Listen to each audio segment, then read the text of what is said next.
on air in such a louche position. It's a bit like Roger Moore. You know, if you remember, what was he called? Lord Brett Sinclair and Danny Wilde from The Persuaders. Yeah, so Roger was a wonderful actor. Whereas, Beth, We Are the Wild Geese. Have you seen that film? Oh yeah, I've seen The Wild Geese. Yeah. Oh, it is brilliant. It's got Roger Moore, Richard Burton, and funny enough, if you remember Whitey, who played the homosexual medic. Oh, blimey. Yeah. Hold on a sec. We should be streaming on YouTube. We're coming up. If you just tuned in, we're coming up in about 12, 13 minutes time. As you can tell, the Viscount is already going for it. This is not a PC show, yeah? Anyway, coming up, what is it tonight? Peak Woke? ? Coming up in 12 minutes time. So please let me know on YouTube if there's any problem with the audio, which is the reason that I started streaming a bit early tonight, because don't want any tech hassle during the show. But we actually start properly in about 12 minutes time. So there you go. Rodders, what were you saying? Go on, Wild Geese. I was going to say, can you remember the character played by Ken Griffith? Whitey, who was the homosexual medic. And yeah, I do remember the character, yeah. I can't remember. Hold on. Oh no. Sorry. Oh no. I didn't like it.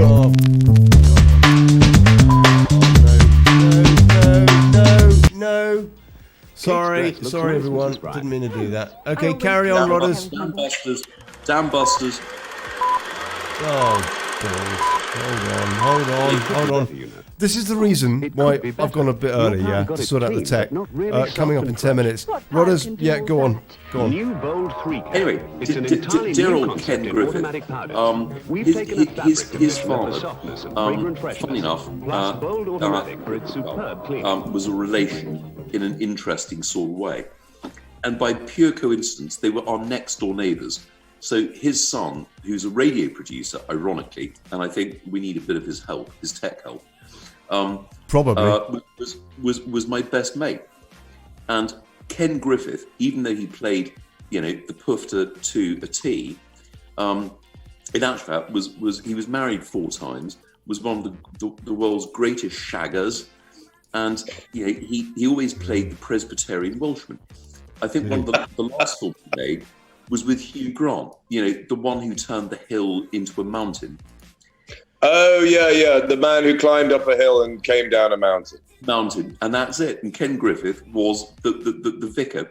And Ken I thought you were going to say he played the mountain. Who Dares Wins. He was the mad sort of left-wing I remember vicar, him. Welsh. If you remember that film. And Ken was very funny. I remember bashing him on the head. He was the mad sort of left-wing I remember vicar. Him. Right. Okay, we're going out on YouTube. Hey folks, 10 minutes, people, till we start proper. Yeah. Go on. Ollie, I'm on YouTube, and all it says is past live streams, play all. Oh, you want the thing, don't you? You actually want the stream. Okay, let me get it for you. Just a sec. How do I do that? I've got China syndrome. I'll find it. Peak Woke. Here we go. Live now. Hang on a sec. Let me press on that. Oh, that's probably it. There you go. That'll probably do it. God. Yeah. It's amazing I've been so failed by the University of Chicago when it comes to China syndrome. Piers, mate. Yeah. I need to mute it. If you want it, I know you're using a phone or what, but if you want it, I've got the link there. I've put it in the Zoom chat to the show so that you can see. Just bear in mind there's a bit of latency, and mute the YouTube. Could you, instead of Lizzie Lee, could you put Elizabeth? Mute it. Oh, Beth, I'm sorry. That's Beth Eli. She's our guest, and I do apologise. What have I done? I never go Yes, by Paul this. Marks, I've got a cold. Yeah, Corona, whatnot. I don't know. Yeah. All right, well, I'll just correct it on the audio. Lizzie Lee, could you put Blimey, I'm sorry, Beth. Very important. Exactly. With Eli, our special guest. I've already cocked it up. She's never going to come on again. Actually, guys, I'll be back in 2 seconds. Now, are we talking live on YouTube right now? We are streaming live. That's right. But the show doesn't Oh. actually start for another 8 minutes. Okay, Ollie, how do I mute YouTube? That's a good question. Look at the actual player itself as opposed to the surrounding screen. The actual player, bottom left. There's a thing that looks like an audio thing. Just press it. Yeah, got it. Good. Done it. Nice. Okay. Where's Piers So- disappeared to? Let me just. I don't know. He's probably just having a. I don't know. Just trying to look.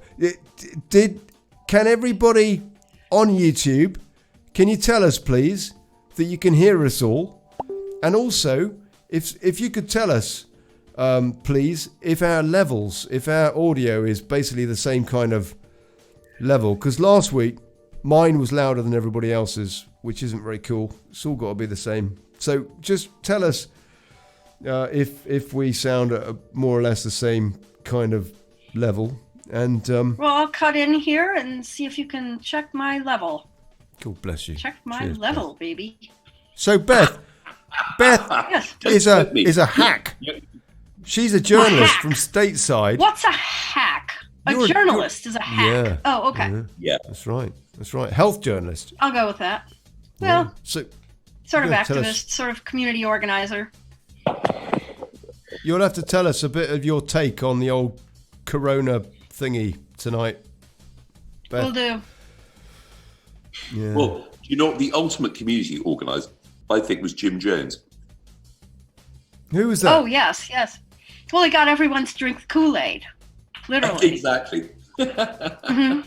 Yeah. No, we don't work with any Kool-Aid here. Who's Oh, I that? do. Who was that? I'm in a small town in Michigan.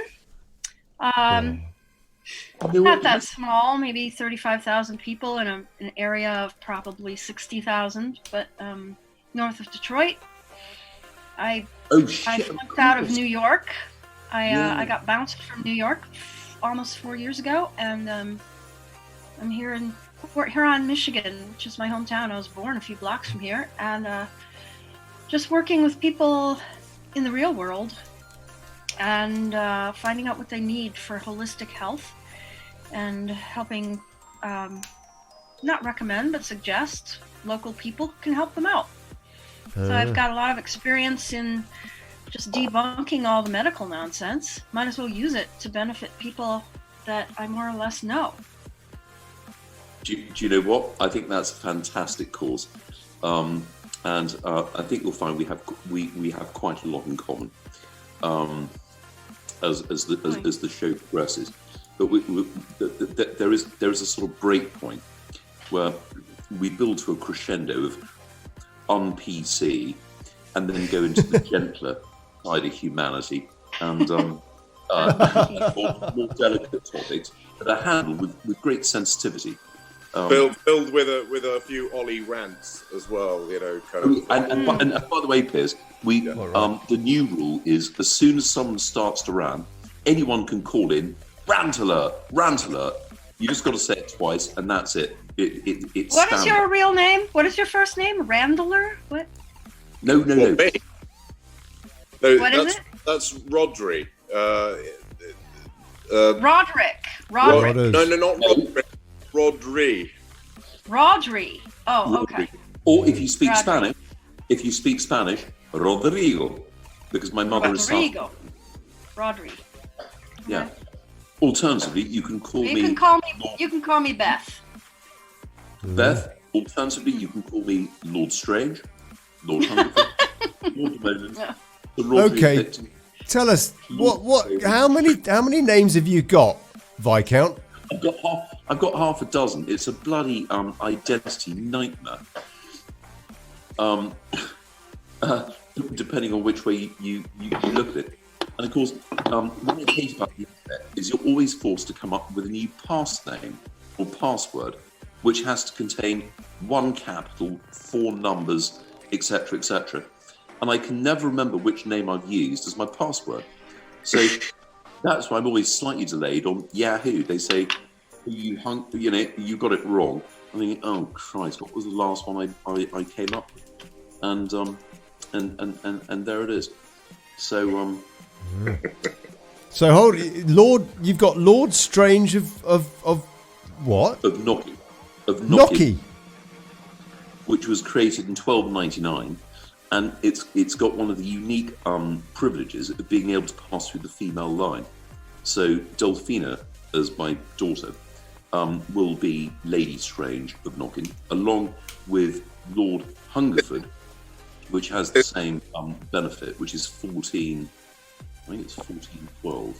Is when And it's it created. passes through the female line, not the male It line. can do, yeah. Oh, It's okay. it's It not can. subject.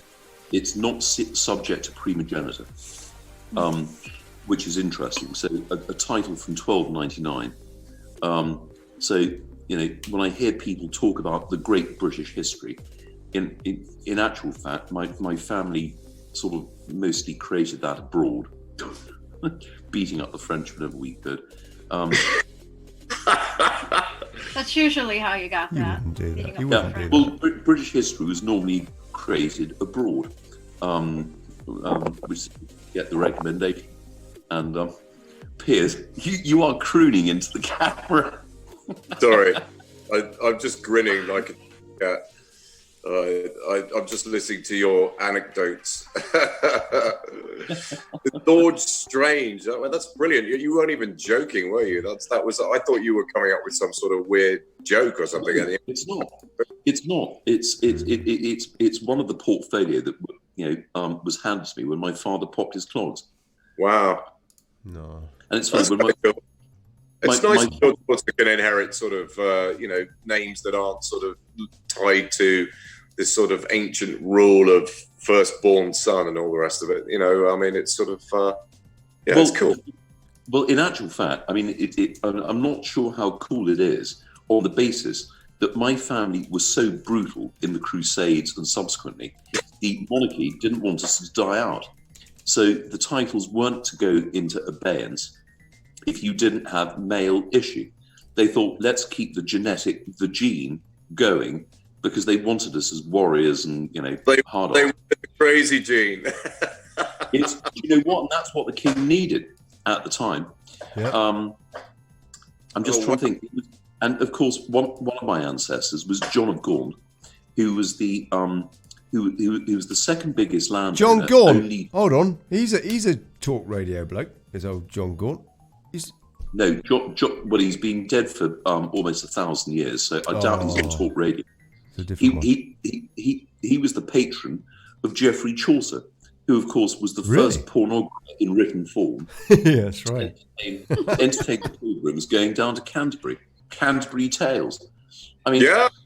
There was a Piers in Canterbury Tales, Piers Plowman. well, you think about it. We, as a school lad, you taught, Geoffrey Chaucer and Canterbury Tales, a great literary work. And basically, you got some adulterer who gets a hot poker shoved up his bottom. You got a wife of Bath who's the biggest hooker in the village. You got Now hold the on, miller's- Rodri, mate. God bless you. Is that time? Is that time of day? Hold on. I've got to sort It's out time. the bloody water queue. We're past the Oh. watershed. Time. Oh no! All Hold right. on. Now this thing isn't working now. Oh blimey! Hold on. Is it Bloody- time? Are we live on sorry. YouTube really having this We are. conversation? We are. Right. No. That's it. Okay. Got to start. Get Oh. rid of that. Beth, Get go on glue. get rid of. This is Start that. just on- Do that. this- And Now we're this live. right. That little Here we go. no. Oh wait.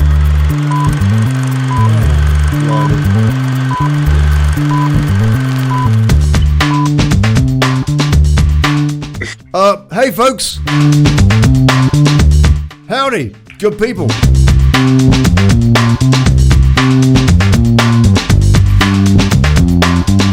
And welcome to the Daily Chaos. The show ain't daily, but the chaos is. In an auto ab KO kind of a world. I'm Ollie Connolly, joined by my fellow conspirators. Piers Garnham and the Viscount St David's.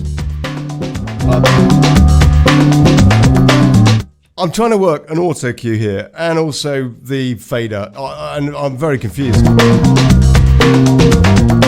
No Bubs tonight. Bubba's Kate Paris, bless her, she's down with corona whatnot. Girly flu. He's on a big photo shoot. What are you Hey? talking about? Hey, She's on a big. She's on a jolly. photo shoot.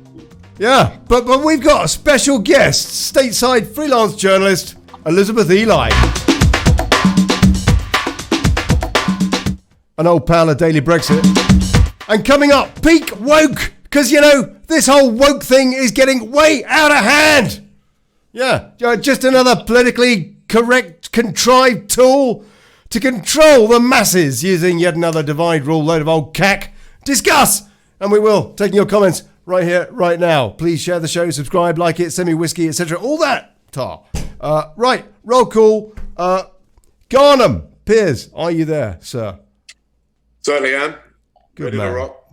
Viscount. Rodders. Oh, he's already. Yeah.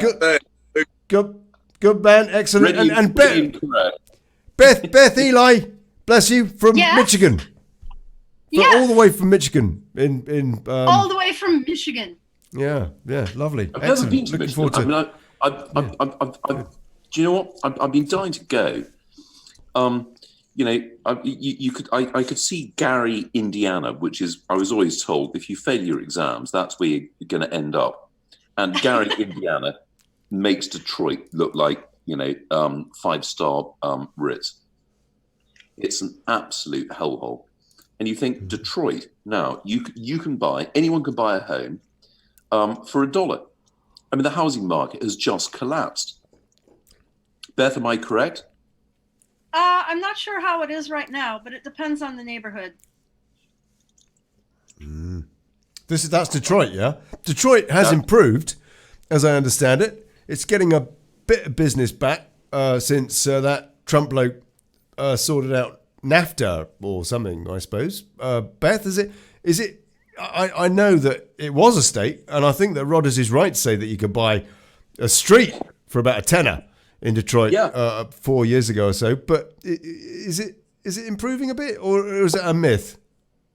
Well, I think both. It's improving a bit and it's a myth.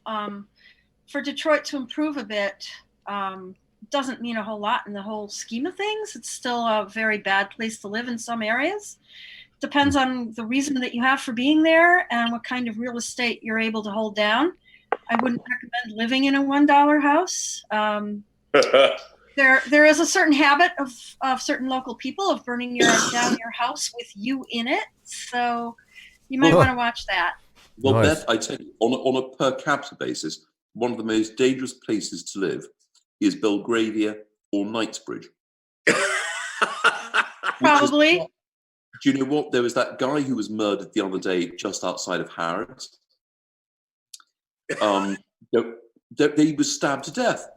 Really? Mm-hmm. If you recall, you had the nightclub lad who was murdered on New Year's Day on Park Lane.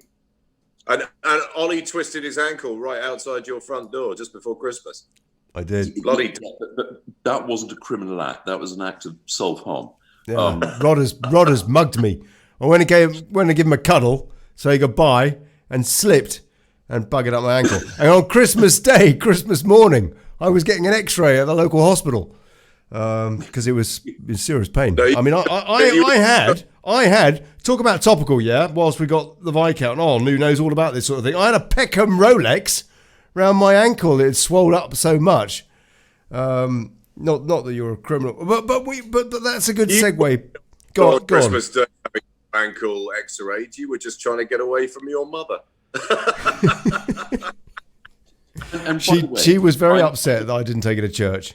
She was very upset. Bless her. by the way, I'm a reformed criminal, and funny enough, my parole officer, a lovely lady called Dee Roach, she was obliged to give me a program for my rehabilitation after I was handed a 12-week sentence. And I said, Dee, what is missing here is my rehabilitation program. And she said, Rodri, the problem is that you can't be rehabilitated. Well, why the fuck? You can't be rehabilitated out of telling the truth on social media. Well, it's like they tried to de-radicalize Rodders, but it didn't work. I mean, those de-radicalization programs clearly are useless. It is a good. It is a good. There is an equality when it comes to standards. My standards are slightly different to these grooming gangs and terrorists. Blah, blah, blah. But yeah, I stood on the freedom of speech routine, and you did, and that's a perfect way in to tonight's conversation, ladies and gentlemen, because basically the bottom line is that we're seeing so much of this woke. All the Duchess of woke to Prince William the other day talking. I'm not saying that there shouldn't be equal opportunities and what have you, but to force it down people's throats all the time. I mean, that Joaquin Phoenix bloke, he even curtsied, didn't he, to the Prince William or whatever he is. He curtsied. I don't know why. Maybe he thought he was going to become transgender this week or something, and he just curtsied just in case. We are living in this woke society, and I do wonder, this political correct lot of old nonsense, why can't we just have good old-fashioned common decency as opposed to this political thing? And Rodders, you tell us, for example, why you spent 12 weeks inside because basically you ain't woke. Well, I tend to live by fairly medieval standards, in keeping with the family tradition. The point is, I made a joke, and the PC brigade decided to use me as a cause célèbre. I was the only person not to have contacted Gina Miller directly. Other people had sent a dead cat in a box, had written to her home, we're going to kill you, we're going to do this, that, and the other. Basically, all I wrote on Facebook on a private circulation was 5,000 guineas to the first person who'd accidentally run over this troublesome first generation immigrant, which is a statement of fact. And the whole point about this wokeness is, I think it's born of insecurity and complacency. And what I mean by that, you were joking, weren't you? I mean, you didn't really kind of entirely mean it, did you? do you know what? After I was charged at Belgrave Police Station, I phoned a friend of mine at Scotland Yard, and I said, "You're not going to believe it, but I've just been charged." And he said, "Well, think about it this way. It's the worst part of your day. It can only get better." I said, "Are you kidding? What if some git phones me up and says, I've got an invoice for you for $5,000? I thought all of a sudden a communication charge is going to be turned into an attempted or conspiracy to murder charge. Are you sure it was just on a private circulation on Facebook? It didn't have the little world sign next to it. No, absolutely not. And there's this massive puff called Matthew Steeple, who hangs out with James Stunt, of recent, what's the name? Come on, the Formula One, Eccleston. Bernie Eccleston. Yeah. The bloke that paid 10 million quid to stay out of jail in Germany. Well, go on. He was paid 10 million quid to basically leave his daughter's life. Anyway, this bloke, Matthew Steeple, he befriends me on Facebook, not in his own name, but in the name of some fantastic-looking bird from New York, who'd been to Harvard, etc., wearing a bikini. And I thought, it's entirely possible I came across her. No, I don't mean in that way. I mean, sorry, no, that was not intended. Hold on. What did you just? Hold on. You. Okay, Can we actually use the word puff anymore? Is that not a bit offensive, Beth? Yes. Is it? I mean, the thing is that we do try to push the boundaries on this show. Yeah, we're being provocational. We want to create a debate, but on the other hand, you've also. I mean, I haven't got anything against anybody I'm not prejudiced against anyone. But is it wrong? Is it wrong to basically have that kind of rib tickling, if you like, that we used to have, like the old, I don't know, Dick Emery or whatever, the two runners, it was on all the shows when I was a kid. It's our frame of reference. Benny Hill, are we still allowed that, or is it just out of bounds? It's wrong, it's rude, and oh God, you can't be talking like this. Should Rodders apologise for just having used the word puff? Well, I have to confess, I don't know what you're even talking about lately. When we talk about woke, for me, woke meant exactly that you say what you want and you speak the truth. You speak the truth, right? Well, not but if you're apparently there's some other bunch of people masquerading as awakened and they know what's what. I don't get it. Because I'm woke, which means I let you guys talk about whatever you want in my presence, and I don't care. It's all you're awake. Woke for me. Awake. Woke is different. Okay, because I always thought we called ourselves woke. It's more of a sort of derogatory term towards sort of liberalism and sort of that sort of. Well, that's political correctness. Yeah. It's not derogatory. It's not derogatory to them. It's not derogatory to them, is it? It's a badge of honor. If we set the terms of this discussion, when we say woke, we're talking about the political correct crowd. Yeah, but Piers, mate, to them it's a badge of honor. Do you know what, Beth? They hold on, one at a time. Piers, mate, what's your take?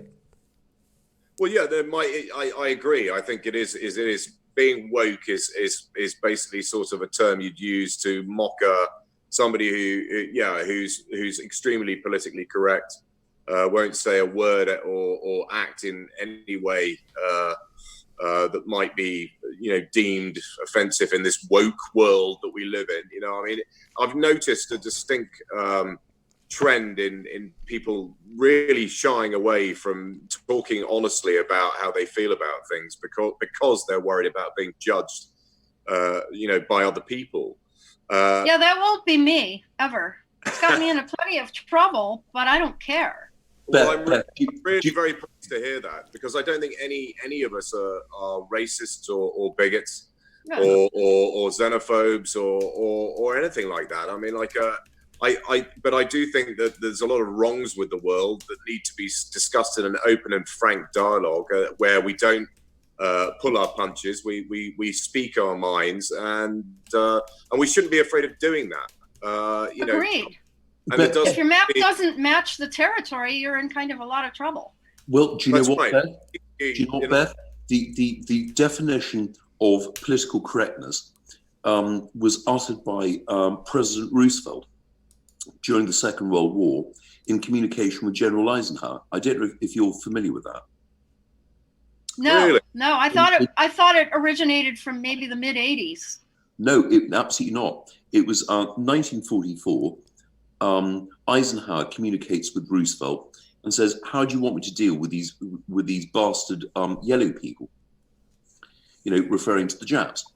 This is pre-Hiroshima and Nagasaki, and the communique, and this is part of your National Archive, by the way. So this is not an off the cuff. And Roosevelt responds saying, "You can't say that in official communiques because it's politically incorrect." And Eisenhower, being Eisenhower, fantastic general, he writes back saying, "And what the hell does politically correct mean?" And Roosevelt's response, which is very telling, he said, "It's trying to pick up the clean end of a turd." Or saying something on the radio that won't upset half your audience. Well, they've all do you gone. know what? They've all gone. It's just us. If they're upset, they can fuck off. Frankly. No. Right, 2 words we're not allowed to use on this show, and that's one of them. And the other one begins with something to do with the Canterbury Tales. Yeah, he used it, old Chaucer. Right, I'm going to take a few comments. We've got some comments.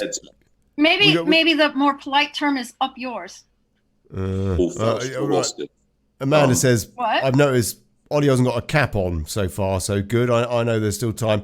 I haven't got a cap tonight. Have you Rodders wearing your is mask? Hey, what, Rod? You wearing your corona mask? Piers?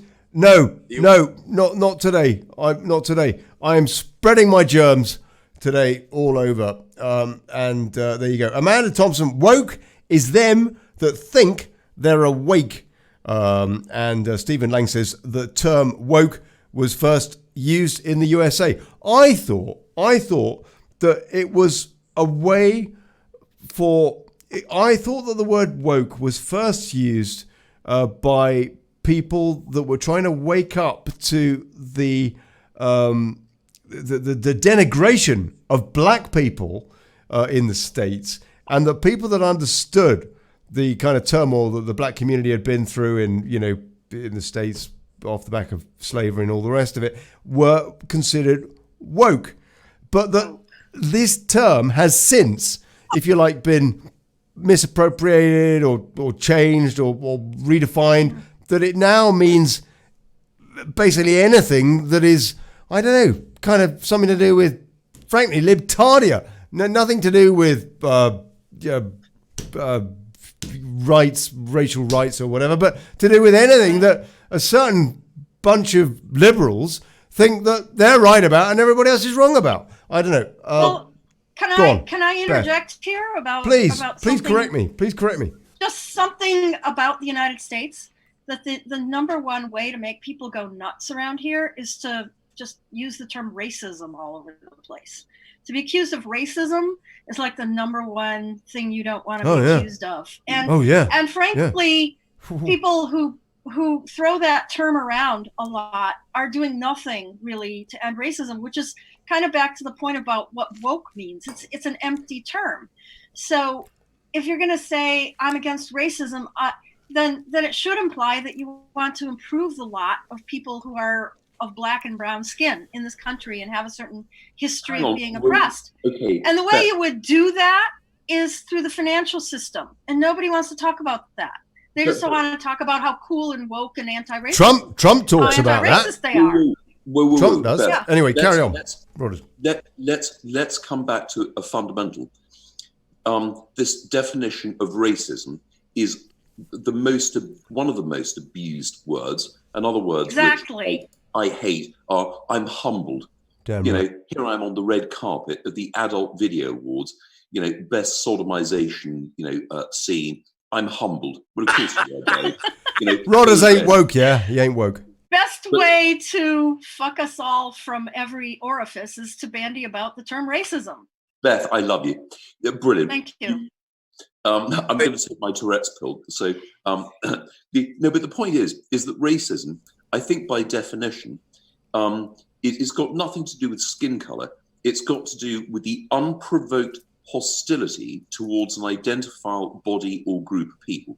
So, for example, if you've got two football teams, Arsenal versus Liverpool, they'll beat each other up, and skin color has nothing to do with it.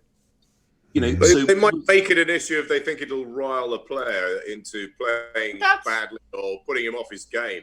But it's not essentially about him being black or something. It's more to do with how are we best placed to put this guy off his game and insult him in a way that just pushes all his buttons. Exactly. So he'll kick the ball in your direction instead. It is a very best as we can, and if that means pretending to be racist, I mean, then they will.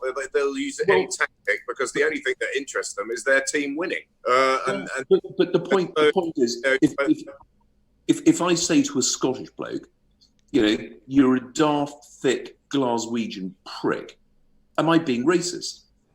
Because he's from Glasgow, I'm from London and Chile.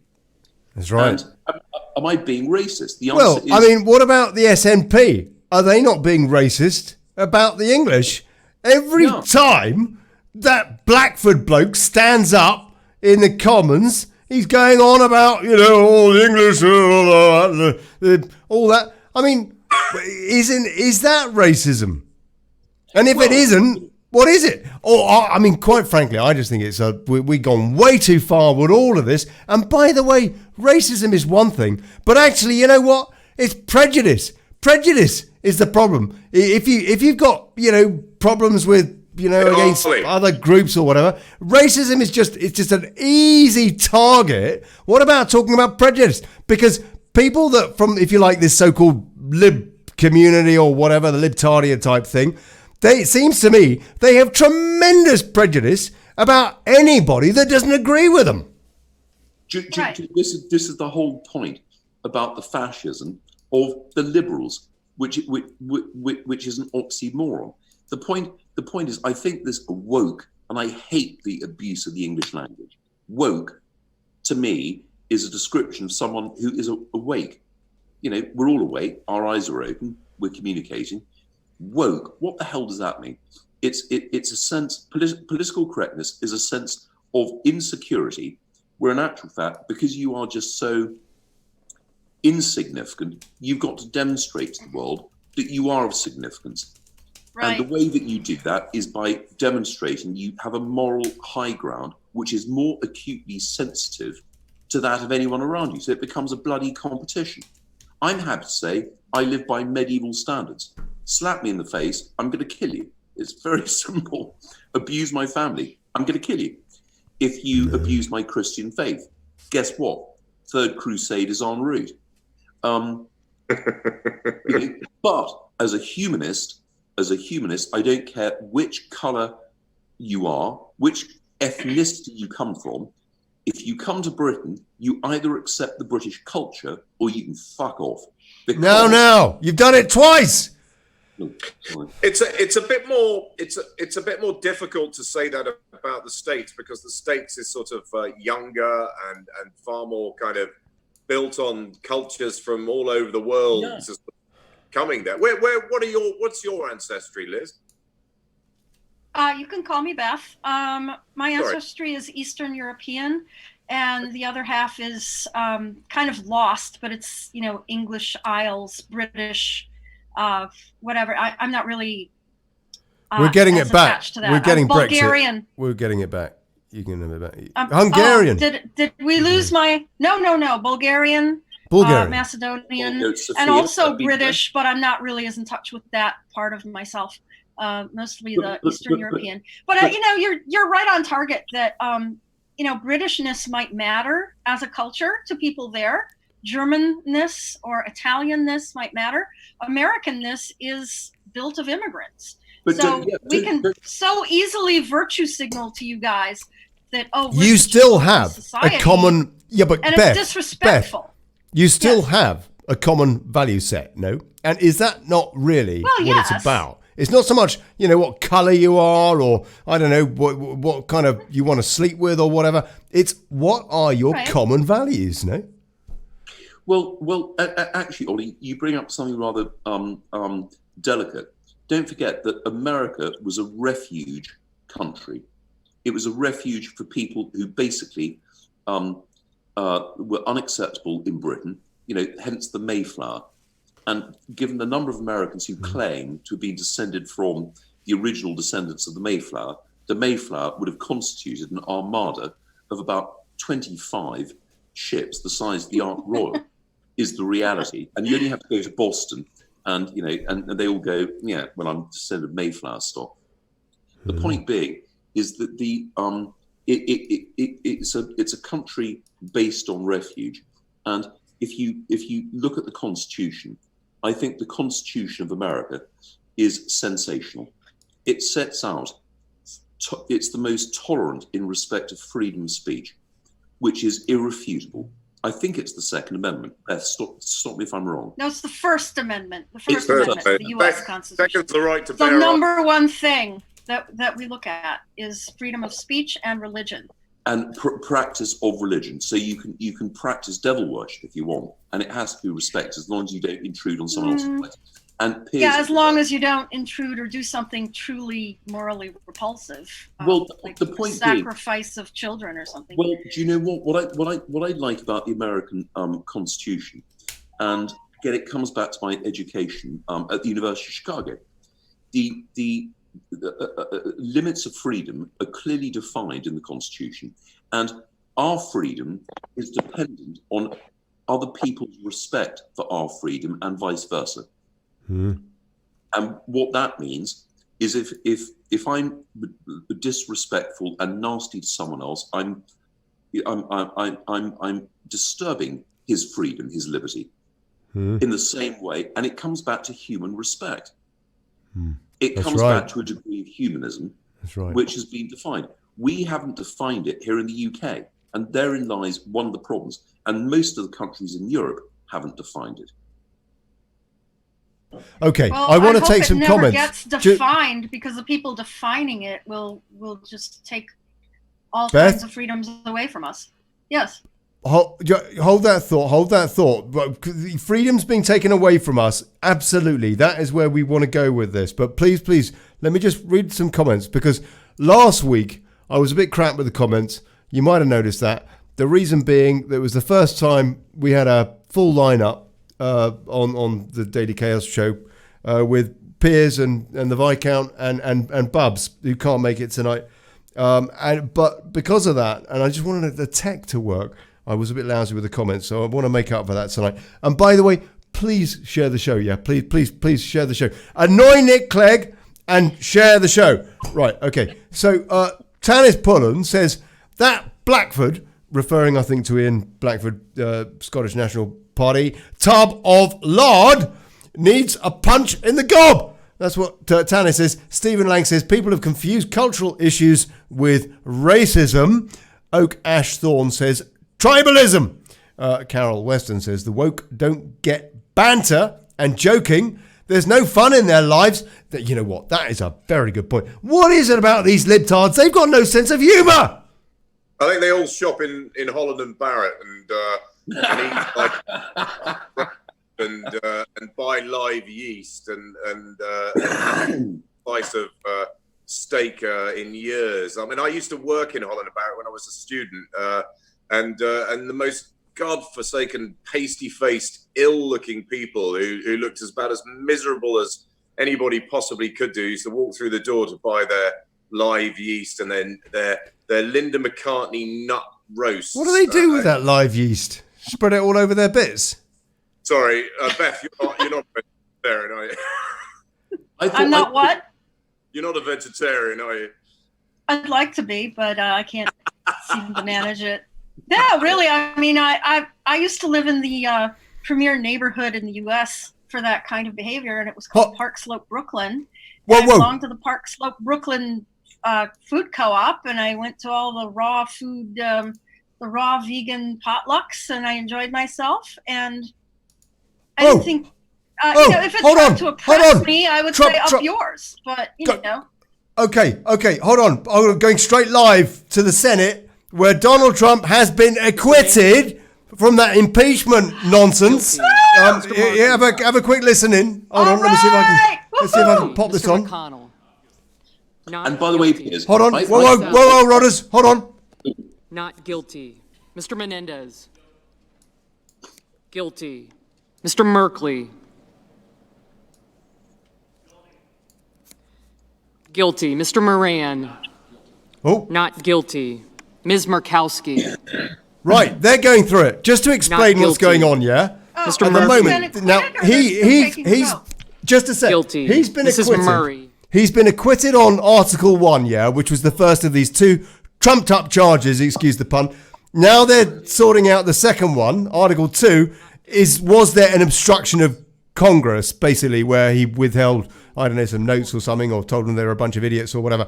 And so far, the not guilt is 38 to guilty 31. So far, it looks as though it's going along party lines, yeah? But let's just hear a little bit more of this. 67 votes are needed, so it's very close to get this result. Not guilty. Ms. Rosen. Guilty. Mr. Rounds. Not guilty. Mr. Rubio. Not guilty. Mr. Sanders. Guilty. Whoa. Mr. Sass. Mr. Sanders. Not guilty. Mr. Schatz. Guilty. Okay, we're bringing more of that. I can give you the kind of the top story on Article 1, which basically is that the acquittal vote Trump acquitted of both charges. Well, according to them, it's already happened, although it's going on live right now. And there's a second one that's obstruction of justice or something. That's the one that they're doing at the moment, as I understand it. Oh, easy ad block plus. Oh, for crying out loud, of course I've got ad block plus. I don't want your ads all over my web thing. Anyway, the bottom line. Okay, Beth, he's being acquitted, isn't he? By the looks of it, 48 to 41 so far. It's going down party lines. Basically, they're throwing it out. No? Yeah, looks like it, as far as I can tell. I mean, it's predictable. It was going to happen this way. Yeah. Nobody was getting excited, really. Did you see Nancy Pelosi ripping up the State of the Union speech behind? That was disgraceful. No, what was she doing? I got out of there after the first 20 minutes of congratulatory nonsense. Trump refused to shake her hand, so she was sat behind him, and she basically ripped the speech up in front of everybody. She ripped the speech up later? Well, just no. While he just finished his speech, and then she stood up while he was taking applause and basically ripped up his speech in front of everybody. She ripped up the paper from his speech? Yeah. I did not see that. No. Yeah, no. I'll show you. Just not following things that closely. She can do whatever she wants. America is the place. I'll show you now. I'll show you now. Politics has descended into complete farce. I mean, I thought British politics had reached new depths of low, you know, but the American politics now has become the biggest farce, I think, on the planet. I mean, it's ridiculous. I mean, the whole thing, you know, this impeachment thing is a joke. They're all just trying to save their own corrupt asses, aren't they? I mean, it seems so blatantly obvious. I mean, I don't know. Do you follow Q at all, Beth? Or is I follow Q through the various people interpreting Q, not constantly, but I check in. Yes. I mean, you know, they've been posting a lot of stuff saying on Q, saying, you know, people think that these criminals are never going to get indicted. They're never going to get sort of. They're never going to get to pay for what they've done. And Q over the last day or two has been saying, "You wait and see. You wait and see. Pain is coming." I mean, they have been saying that for a while, and I'm beginning to sort of. I think a lot of people are getting tired of waiting now, and wondering whether, you know, it is just sort of an alternative propaganda tool, or whether or not there is any degree of veracity to do it. Actually, you want my response to that? Go on. Well, actually, I mean, if you, sorry, Beth, but before you respond, I'd like to follow up with Piers' observation.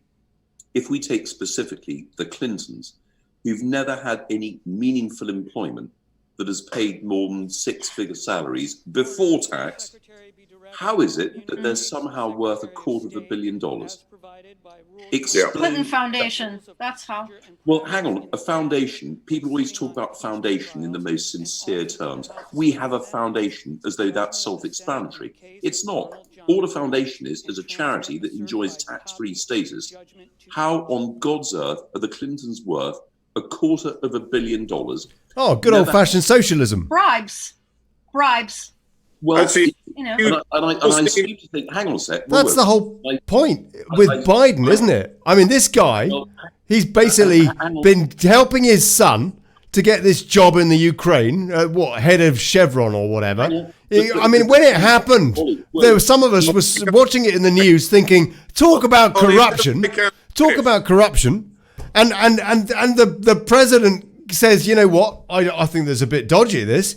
And now the guy's running for president, that bloke. And of course, absolutely, anybody that's running for high office, they should be clean. They tried, what was it, that Mueller bloke or whatever, tried to pull one over on Trump for 2 years of this presidency or whatever, failed. They've still got nothing on Trump. Okay, you tell me, am I wrong, Beth? Am I somehow being unfair to the Democrats? No. It's all crimes, and it goes deeper than what you're talking about even. You know, a few people's sons getting paid off. It goes much, much deeper. And I think that if you really do follow Q, you see that there's a bigger plan in place, and it doesn't always run according to the timetable that you as the viewer have in mind. Yeah. So, yes, it is getting to be dodgy. with will these people ever be prosecuted? We're starting to wonder if we're being taken a ride, even by Q. But that, what else have we got? What else have we got except Donald intelligently following this? Yes? There was a film that Tom Cruise starred in. I think it was called American Made, where he's playing Made in America. a pilot who ends up flying drugs for the cartel. CIA. Yeah, but the CIA. It was around Contra, wasn't it? No, I mean he flies for the Colombian cartels. In and out of Mina Airport, that whole thing. Everybody knows about that by now. It's not a secret. CIA used him, and they set him up with an airfield in Arkansas, which was where very near Little Rock. I think it's pronounced Arkansas. Sorry, Arkansas. Tell your mama, tell your pa, I'm going to send you back to Arkansas. Sorry, I apologize for my pronunciation. But that film's very interesting because they do. There's one moment where the district attorney is trying to arrest Tom Cruise's character for drug smuggling, and he's sort of rather cockily saying to all the police officers there, "I'm going to walk out of here." And sure enough, the district attorney ends up on the phone in the film to who but Bill Clinton, and Bill says, "No, you've got to let him walk." And so the district attorney, through sort of gritted teeth, has to let this drug dealer go because he's basically working for the CIA. And they made strong allusions to the fact that the Clintons were sort of heavily involved with drug smuggling per se. And I mean, one of the things that may or may not come out in the weeks or years to come is the fact that the Clinton Foundation was being used to launder drug capital, I mean, it grew vast, swelled in wealth, basically because it was a laundry for cash. well, here's if you recall the arms to Iran under Ronnie Reagan.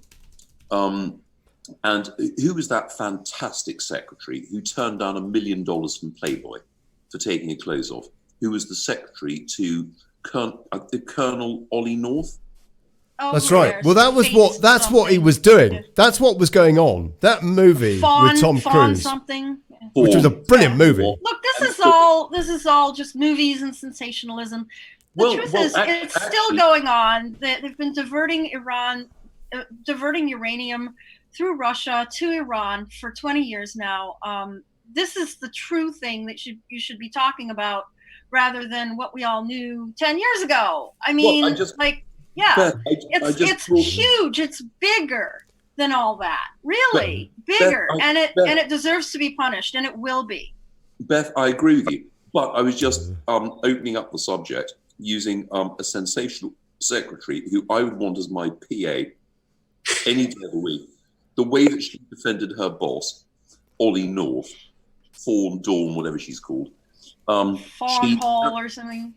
Yeah, and she stood by her guns, and on cross-examination, and it was very aggravated cross-examination, she was absolutely brilliant. She had an intellect. Ollie North was doing his duty. And this was shipping using cocaine money to provide guns to Iran against Iran. It's against all our laws and against our Constitution. And I don't care how cute she was or how hot when she did it. It was wrong. And we are. That's the whole point. We're at this point in this country where we're just done with all that. We want it to be on the level. And that's why if that doesn't change, then we are going to be very upset. And that's why Trump was voted in. And I tell you what was very telling, Beth, is on the day of the election result, when Hillary Clinton and Bill Clinton turned up on stage eventually to declare, they've lost. What were they wearing?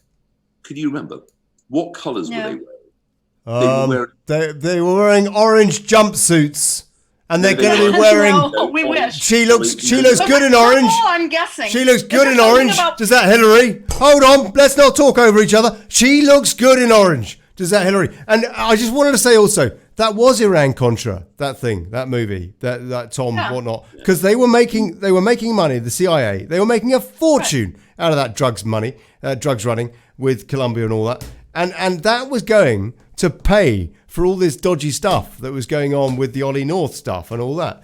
There's that was far Reagan. more that's paying for that. Part of it is human trafficking and organ trafficking and really atrocious stuff. Right. So when we really become awakened, woke, as they say, to all this stuff, it's going to be really, really ugly.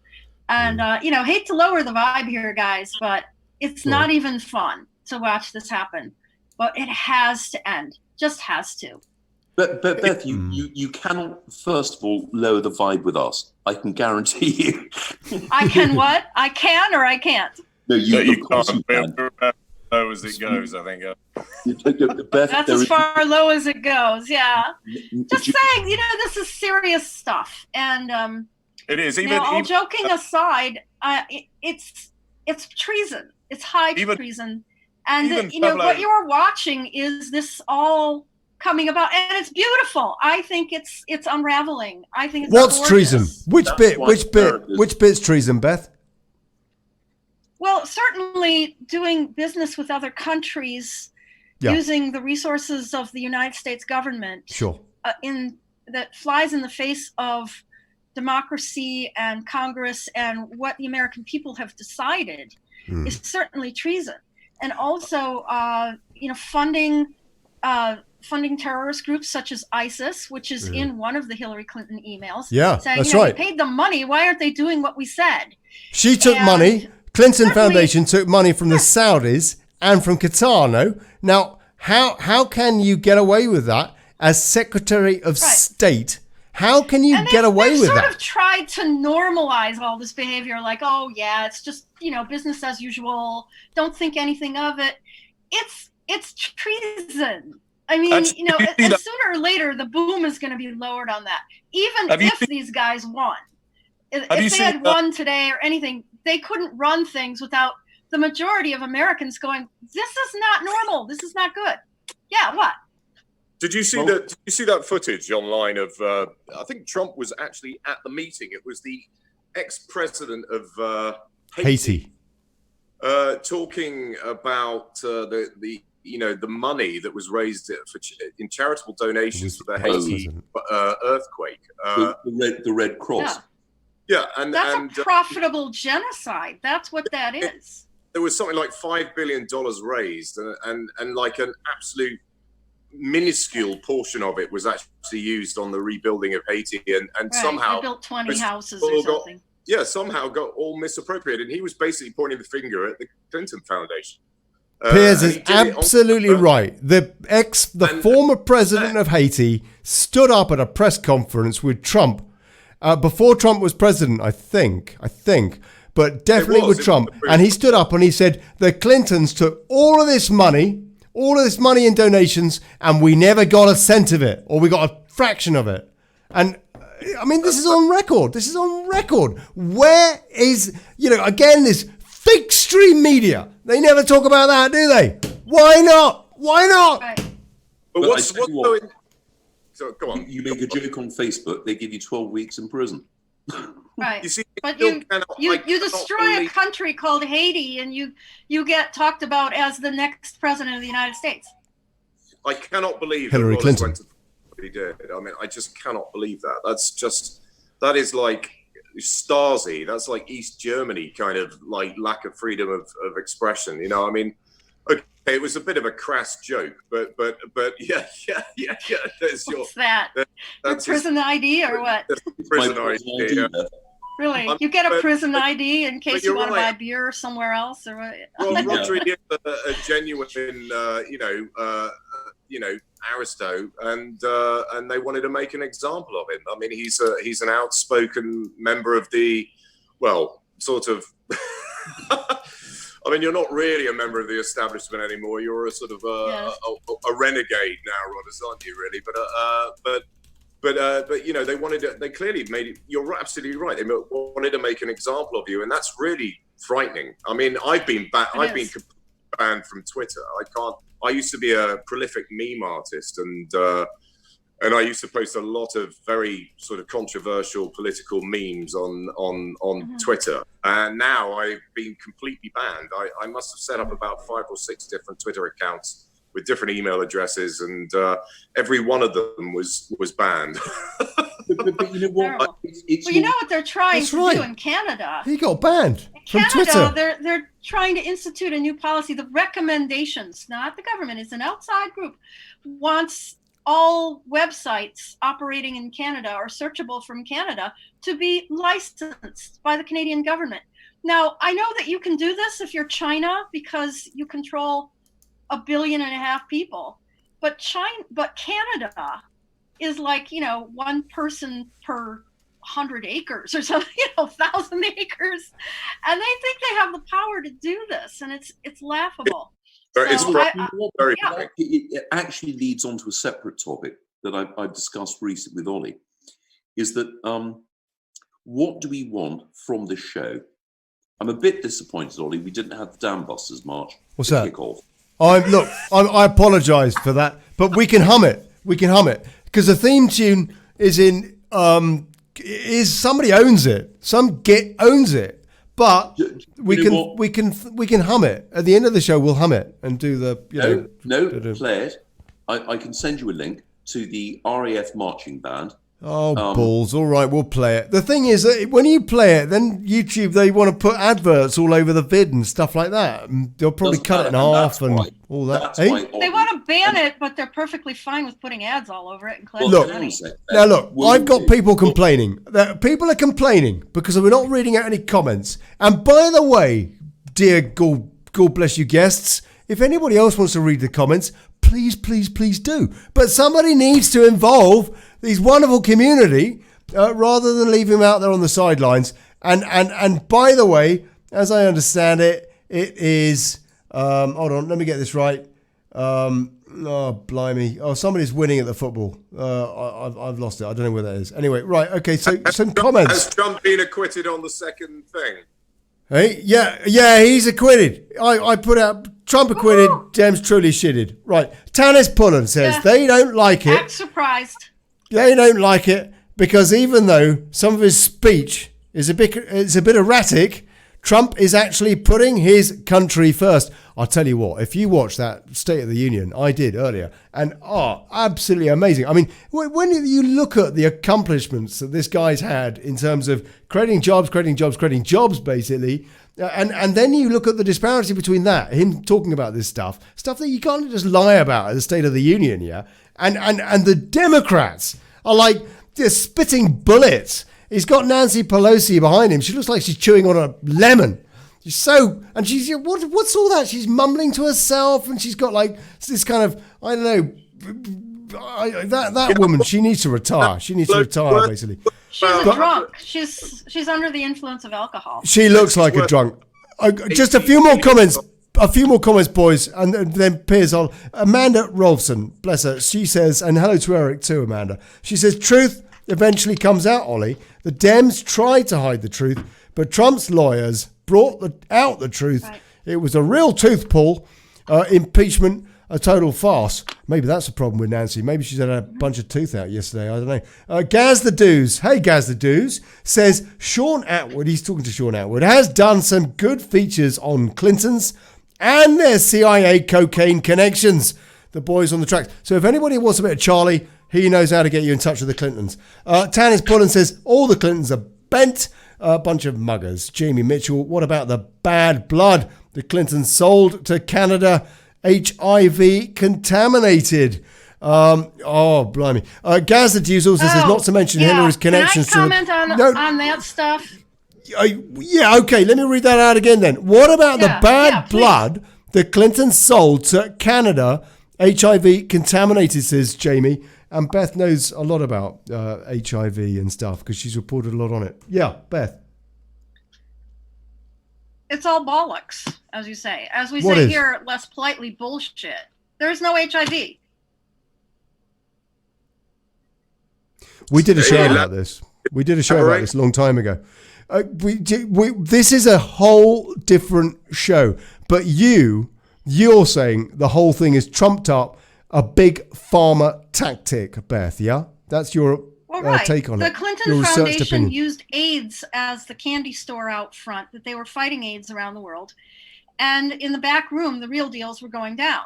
And absent from the whole discussion about the Clinton Foundation is the fake AIDS thing, that it literally killed people. They were bragging about creating fake epidemics in countries like Papua New Guinea and marginalizing people from their tribes, their society, and then claiming that they all needed help, and they wouldn't even provide the help. But it was all about accessing, Frank Giustra and others accessing the mineral resources of these countries. This is something that I've known for like almost 20 years, that it's all been a scam. And now, somebody's got some petty complaint about HIV tainted blood. I mean, let's look at the real issue here. Let's look at the whole thing. No, let's not, because we will have to do an entire show just on that, Beth. But yeah, it is. I guess so. Yeah, but you would. Again, we must do that. It's a huge story. You can see it in the archives. Go on, Rodders. I was going two simple points. It was interesting. Earlier point that when Bill and Hillary turned up to announce that they hadn't won the election, they were wearing some very distinctive clothes, and it gave a degree of their sense of entitlement. They were wearing purple. If you remember the coat that she was wearing, the finely tailored purple. What is with the purple? I don't get it. Okay, I'll tell you exactly what it is. The purple is the color of the ruler, which is why Her Majesty wears. That's the imperial, exactly. That's why the crown that Her Majesty wears. That's why Tony Blair always liked to have a purple backdrop behind him at the Labour Party conference and stuff like that, no? In case they hadn't noticed, there was a revolution in this country 240 some years ago, and we were supposed to have dropped that stuff. Well, the point being is it's and don't forget, it was in Roman times, purple was the color of the ruler. And do you know what? When they turned up, it's very clear they never assumed, because of the sense of entitlement, that the Clintons were going to lose. They didn't have an alternative clothing arrangement. They were going to wear purple. Right. There was no plan B either. There was no plan B. It's entitlement. Unless Trump is plan B. I don't know. But I think it's pretty clear by now with the attacks on him that, he was not plan B. And a lot of people are very upset. Yes. They never assumed they could lose. And this is the problem with liberalism. It's the problem with being woke, is that they will not listen to common sense. And common sense is not that common, by the way. The people ultimately will speak, as they did by electing Trump, who I think is a fantastic president. Unconventional, but he's achieved more than the Clintons could do in the next 25 years. That's why we've got Boris Johnson. Boris has come out of the traps. After we've had this bourgeois idiot, Theresa Moron, who's completely buggered up the Brexit negotiation and wasted 3 years of contributions to the EU. And ultimately, the people will be heard. I think there's people have become so acutely aware now just how much they're lied to by the mainstream media. I mean, all these sort of stalwart channels that have been in existence since for a good long time, CNN, BBC, MSNBC, to name but three, that people are beginning to realize now that they cannot rely on what they're being told at all. I mean, we've known that for a while, but I think in the recent weeks, it's really hit home hard to a lot of people just how much they're being propagandized and lied to. Yeah. I mean, the BBC is under massive attack in the UK now. A lot of people are calling for it to become a subscription service, because at the moment we have to pay £155 a year for the privilege of watching TV. and this is the BBC, license fee that we pay, which also gives us access to everything else on terrestrial television. So you're not really supposed to watch TV at all. That's changing, Piers, eh? That's changing, mate. BBC license fee dodgers will be let off, according to the not so independent today broadcaster fears that Number 10 is determined to erode public funding. And that's, what is it, Liz Truss, is it? Culture? Oh, no, she's business. I don't know who Culture is. Is it not the case that it was said yesterday or hinted at yesterday that this charter renewal, the next one, what is it, 2027, that's it. They are going to have to,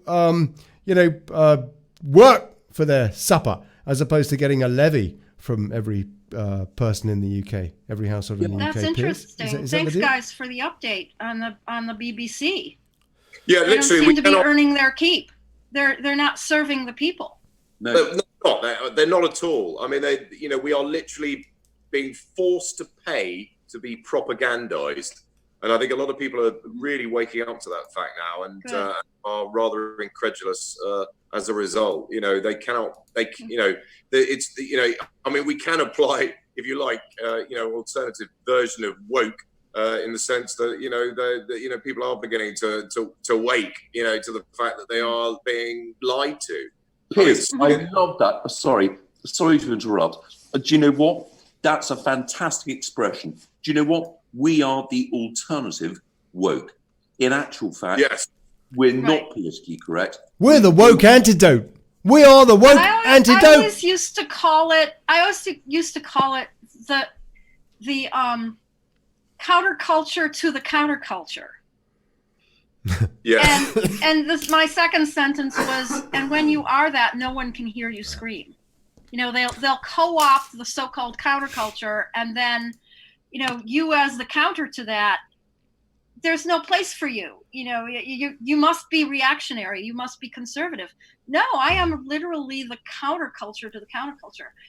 And what has happened that's going to threaten mainstream media all over the place and should have made it obsolete already is a revolution akin to the Gutenberg printing press that caused wars all over Europe. I mean, this was major. Right. We've got planetary cognitive dissonance going on because of the internet. We have used the internet, which was meant to spy on us, to just come together and say, we don't care we're being spied on. I mean, we do care, but we can bring out so much of what's happening right in front of each other that we don't need these CNN clowns. We don't need them to tell us what to think. CNN is such a joke now. How can anybody take that seriously now, Beth? Because, I mean, I watched a bit of CNN yesterday, and it seems to me it's no longer a news channel. It's more like a Democrats' action group. Yeah, that's true. And, there are people who seriously watch it, and they are being told that they are in the majority, that everybody thinks this, everybody thinks that. And so they think they're in the majority, and they're not. In fairness, it's a rude awakening. In fairness, though, is that not the case with Fox, with the shoe on the other foot? Are they not effectively a Republican action group? I mean, where is the balance? They used to be, is there any trusted voice? It's interesting. Is there any point there? Yes. Is there any balanced news service in the States now? No, and there shouldn't be, because people need to just be subjective, put it out there, and argue it in the marketplace of ideas. Okay, fair enough. But are they being honest about that? Because there's a difference between news and views. And views, in my opinion, is not a problem unless it is masquerading as news. And that to me is the problem. Let me finish my point. Let me finish my point. Let me finish my point. Please. That is the problem with the BBC, is that it pretends, it purports to be impartial when it is nothing like impartial. When news... that's why it's becoming a joke.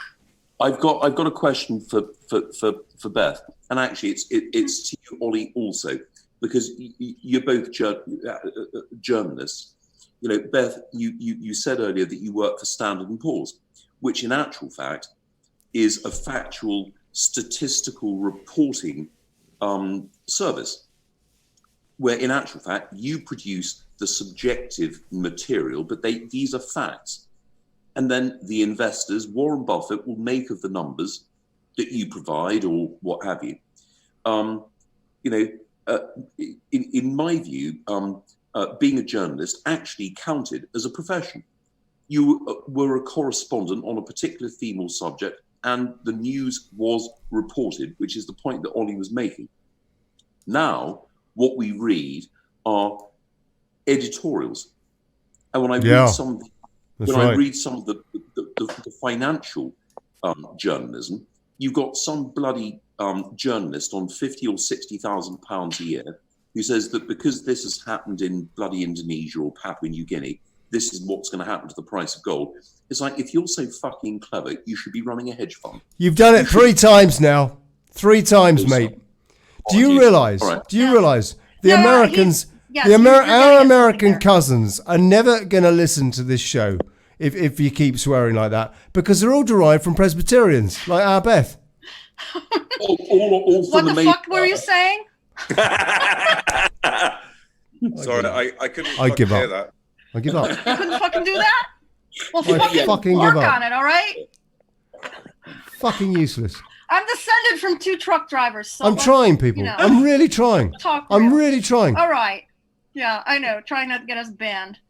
Can I comment on that about the financial news? And I think Please. could I ask you, like, could I get a distinction? What you're actually talking about is when you're on CNN or something, why aren't you running some hedge fund if you're so flippin' smart? Okay.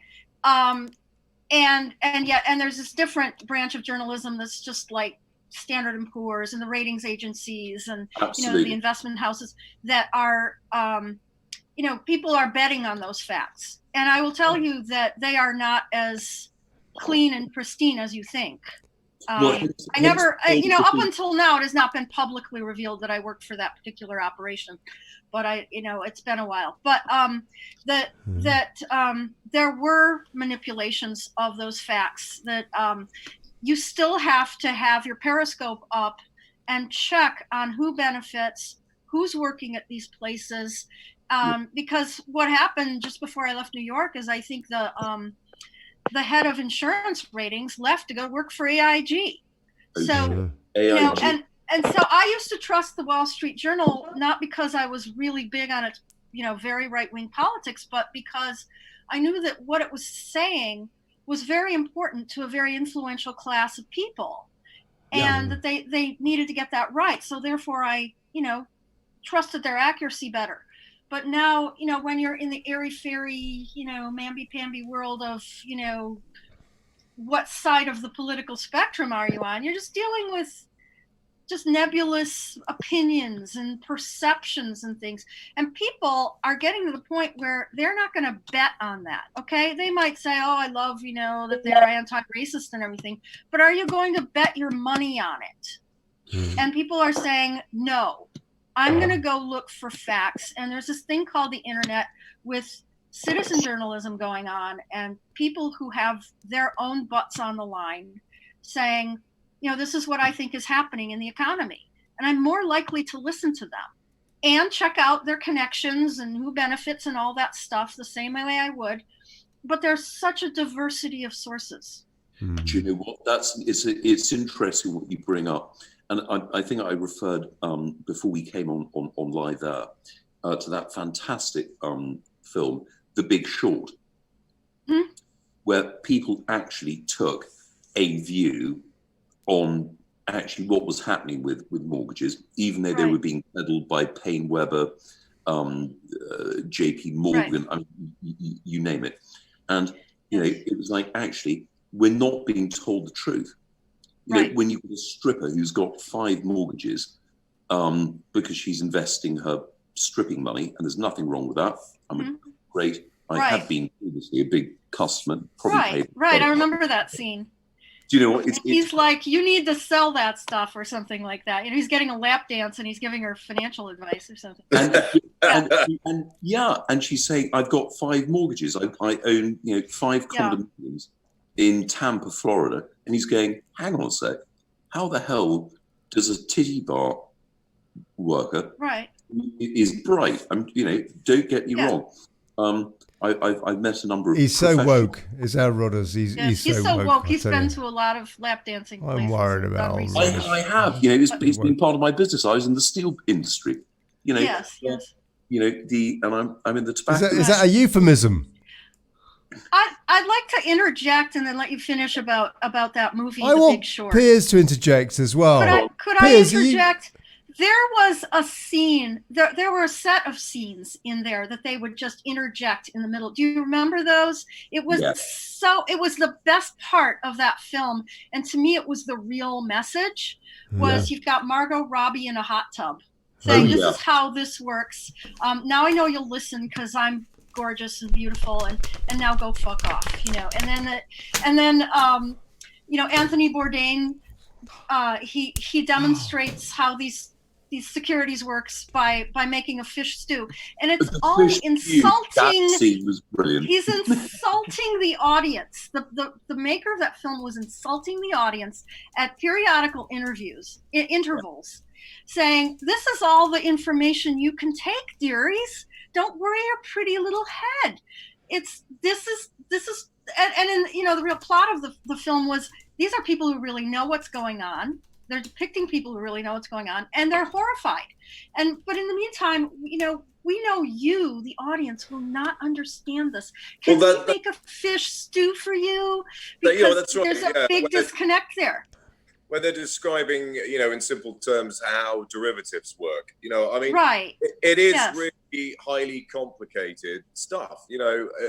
These derivatives are probably the most complex financial instruments out there. Yeah, but I can explain it to you by calling it the meatloaf. I've done it in 5 minutes or less to the person sitting next to me on an airplane. And I'll show them where it went wrong. But I think what the point they're making is that what's it got to do with meatloaf? Have become so dumbed down that we have to explain it to you in such simple terms and put a pretty girl in a bubble bath there. It was really a slam on the American public that didn't get it. No, Beth, do you know what? I disagree with you. I thought it was brilliant entertainment for people. No, I did. For that very reason. I thought they were right on. Why was it called The Big Short? Was it Danny DeVito in it or something? And do you know what, as Piers was saying, derivatives, and it's Piers' background, derivatives are highly complex. And what I love having, I was at the University of Chicago. What are they, junk bonds? No. I haven't got time to explain. Right, listen, we've got 2 minutes to understand. 2 minutes left, people. Be betting your money on them. Beth, it's very simple to explain. We had a gold-backed system once upon a time, give up. and now we have. Maybe I'll just go. I'll go to the pub. Yeah, exactly. Thank you, Piers. Collateral. I might as well go to the pub. Synthetic version of collateral. Well, if you want to know how simple it is, it comes down to the Federal Reserve. No, we don't. I don't care about any of that. Look, we have got to wrap up this show, people. May I refresh your drinks, gentlemen? I would like to read a couple more comments. Here's a big cheers to you, by the way. Couple more comments, and then we've got to wrap up the show, people. We've only got a couple of minutes, and there's a couple of things that need to be done. But Carol Weston says that Nikki Twatty Morgan is the culture secretary. Thank you, Carol. And says that the BBC is a valued institution and worth the money. But we'll see. We'll see what happens with this. We'll see where this runs, where this goes. Then she can bet her money on it. Tanis Pullen says, we subscribe to Sky, Netflix, Amazon. For goodness sake, how much money do they want? Quite right, absolutely. And that is the bottom line, why the BBC is just no longer justifiable in its current financial model. And Amanda Rolfson says, bat soup, as bad as shark fin stuff. They have fried chicken, feet for brekkie on the counters. Eric, our old man, I think, has seen them and felt sick. nails and all crispy. She's talking about coronavirus, I think. Right, okay. Look, Rodders, very quickly, you've got 20 seconds. We were And going then to talk about Okay. coronavirus, No, but we never give me- did. I want to be give me on the 10 next seconds. show. we'll work it out. Yes. Rodders. Very quickly. Yes. When it comes to being woke and all that kind of crap, Yeah. it reminds me of that fantastic film, which is a true story, of the People versus Larry Flint. Oh, yes. Yeah, I have penthouse not bloke. seen that, but I was that's recently good. told that one of the Okay, trailer well, parks I grew up in as a little I've kid got- had Larry Flint living there. I've That is good. got 20 seconds. That He's is the good. public pasta No, magazine. 10. Every- Now, 10. And do you know what? He was imprisoned for making a joke about some pastor who ultimately was jailed for abuse. But nonetheless, Right. he took the court on the grounds of freedom of speech to the US Supreme Court. Mhm. The statement that won him his victory was his lawyer saying, You've got 5 seconds. Oh, please, Ollie, don't interrupt. Mate, I'm sorry. Are we really going to be cut off? Hold it. The important statement is this. My right to be offended is more important than my right not to be. Right. My right to be offended. Let's all be offended. I'm offended at all you guys. You're terrible. We all have to conduct best tomorrow. Yes, get your arms moving. Everybody dance.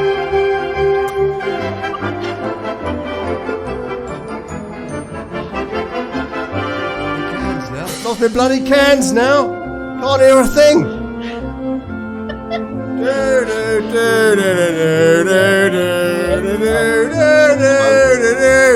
Stop being so bloody woke.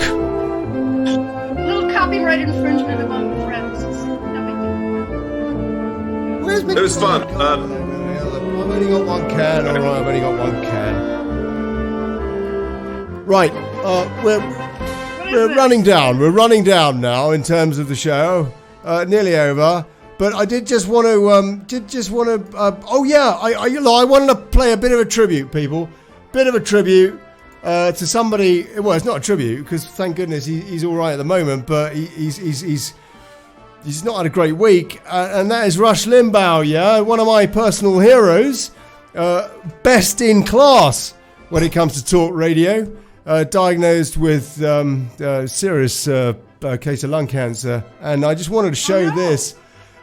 He was given the Presidential Medal of Honor in that State of the Union, and I wanted to show this so that you could see this because I just thought it was pretty damn cool. This was that going on. I mean, I was actually considered an idiot. I didn't like what he said. Yeah, about hold on a the sec. Hold on a It sec. was Hold on. particularly racist, but- Hold on. Let me see. Let me just see if I can put it. Hold on. Let me see if I can put it. There you go. Okay.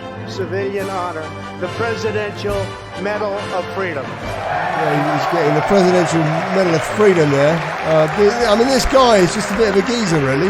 So hold on. Let's see if we can see the actual him getting the I medal. think that's from. a joke intended to just. You don't like that, Beth? You don't like that? You don't think you should have got it? Oh, come on. I mean, whatever your on views, the that chat? guy is a talk radio god. Beth? Oh my God, he's as old as the hills. I'm watching the YouTube clip. Yes. Yeah, that's right. That's right. That's him there getting his. Hold on, let me see how He fast looks forward. like There you go. Miss America when she just found out. He's He's getting. like, He's "Who, getting. me?" There you go. He's getting his gong from Melanie there. I tell you, I thought that was very cool. Anyway, we'll go back to the Dam Busters. That was a bit of a tribute to Rush Limbaugh. We're no longer on the air, correct? Yeah, we are. Are we? Yeah. Oh yeah. Oh blimey. But you're right. That's a good point. It's time. We gotta. That's it. Yeah. Cheers, folks. Yeah, I gotta scoot, guys. I gotta go. It's been fun. Beth, it's You know when you want me to come on to actually talk about coronavirus, because I've got some things to say. Absolutely. This can't be A little let bit go. chaotic tonight, people. Yeah, I can't let this go. Oh, I don't know what happened there. What happened to my music? Where's my music gone? What happened to the music? Well, I don't see the live button on anymore. Are we on? I want to say a big cheers. I don't know why they can't hear me or whether they can or not, but I want to say a big cheers to Mr. Piers Garnham. Piers. Will fall where they may. Yeah. God bless you, mate. God bless you. To Viscount St. David's, Rodri Phillips. Rodders, God bless you, mate. His Royal Highness. No, I learned of the vote. Rodders. Oh, that's Schumer. Oh, I don't want him. Oh, blimey. No. Yeah. And to the Beth. manor born. To Beth Eli. Thank you, Beth. Thank you, Beth, for coming in. Trailer Parks born. You don't like that Rush Limbaugh bloke. You're not keen on Rush. Me? Russia? You don't. Oh, never mind. I think he's awesome. And also, hey, Bubba Kate Paris, if you're watching, I hope you're all right.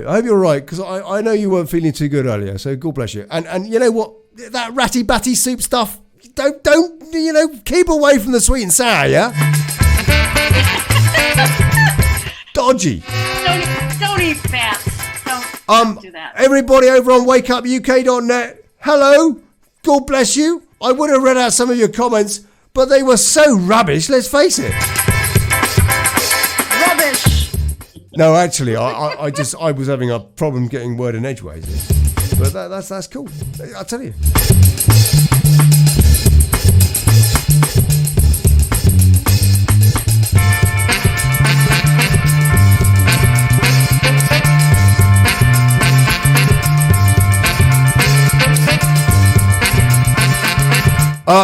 Wednesdays, baby. 9 o'clock p.m. GMT. See you there. YouTube.com/Daily Brexit, because I haven't yet changed the name of the channel to Daily Chaos.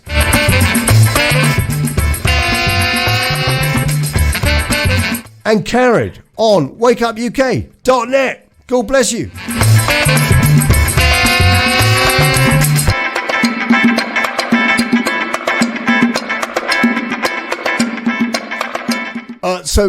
See you next week, folks.